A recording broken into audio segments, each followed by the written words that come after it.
Before I begin the story, there's something I need to say, something that has stayed in my mind for years.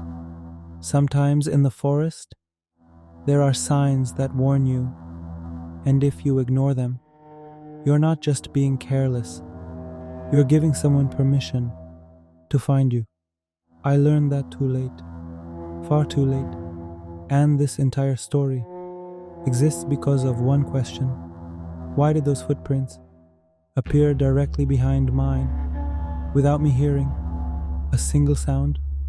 You'll understand the answer only at the very end. So let's start from the beginning. My name is Ethan Cole. I'm 29 years old, and I've spent years hiking alone through the forests of America. I have experience. I can read maps, and I've traveled enough to believe nothing could surprise me anymore.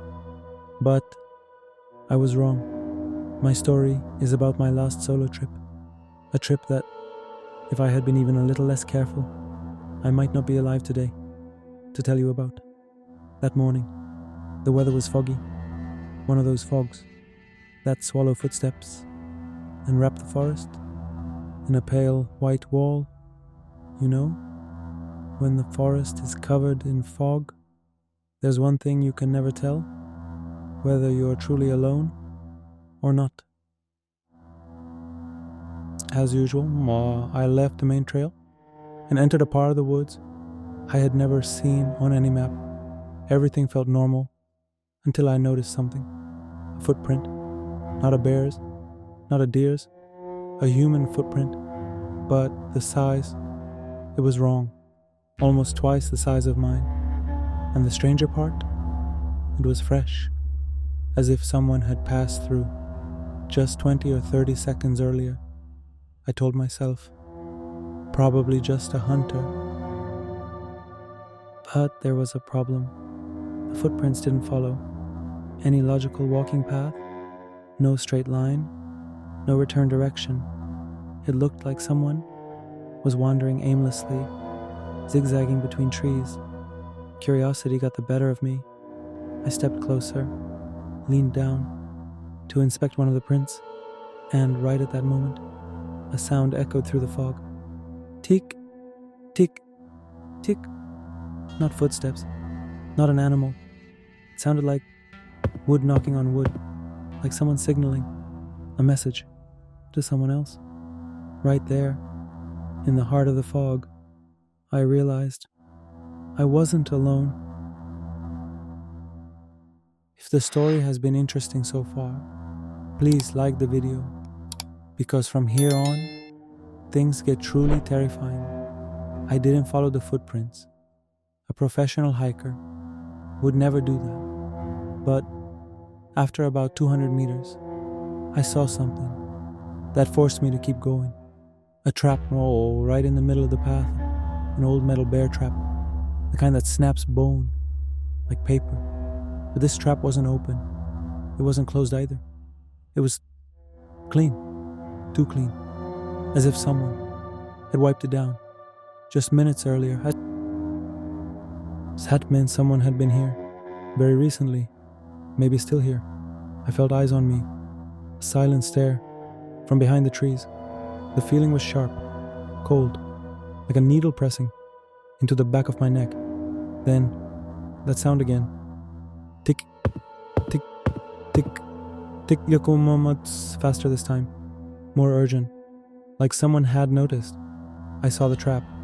I stepped back slowly, turned toward the main path. My breathing got heavy. For a moment, I thought I was overreacting, paranoid, until I saw a footprint right behind my own. The same huge size, just as fresh, exactly in my steps. Not ahead, not behind, on top of mine. That meant someone was stepping where I had just stepped, foot by foot, silently. If you've stayed with the story until now, I have one important question. What do you think that person or creature was? Human? Animal? Something in between? Write your guess in the comments. because from here on, things get serious. I picked up my pace, but every 30 or 40 steps, my eyes drifted back to the ground, and each time I saw the same terrifying pattern, my footprint with a larger footprint pressed directly on top of it. Someone was following me, not from 50 meters back, not even 20. They were walking right behind me, but without making a sound. How does a person walk without making any noise? There was only one possibility. They were stepping, exactly where I stepped, matching my steps perfectly to stay silent. This meant they could see my shadow. They were tracking my exact path, and they wanted to stay close. Not close enough to be seen, not far enough for their tracks to dry. I started running. I hate admitting this, but fear can paralyze even the experienced. The fog grew thicker. The sunlight faded, and then I heard it, a sound, a breath, right behind me. I stopped instantly. I didn't dare turn around. In the total silence, the only thing I heard was my own heartbeat. Then, a rustle. To my left, I turned. And what I saw still keeps me awake at night. The same metal trap I had seen earlier was now sitting right in the middle of my path, but I hadn't seen it when I first walked through, which meant someone had placed it behind me, not ahead, not to the side, behind me. They wanted me to step into it. If I tried to run, I changed direction immediately, walked fast, then faster, then finally, I was running again. Running turned into a desperate sprint. I ran until I burst out of the foggy zone and found the main trail. Up ahead, I saw a small group of hikers. When they saw me, one of them said, "Are you okay? You're pale as a ghost." I told one of the experienced hikers what had happened. He didn't hesitate. He said, "You walked into illegal hunting territory. Those footprints, they weren't meant to scare you. They were meant to catch you." But one thing still didn't make sense. How had that man walked exactly on my footprints without making a sound? That question stayed with me like a nightmare for years, until I finally found an answer. 3 years later, a forest officer told me something I had never heard before. He said, "Some illegal hunters cover the soles of their boots with thick layers of fur.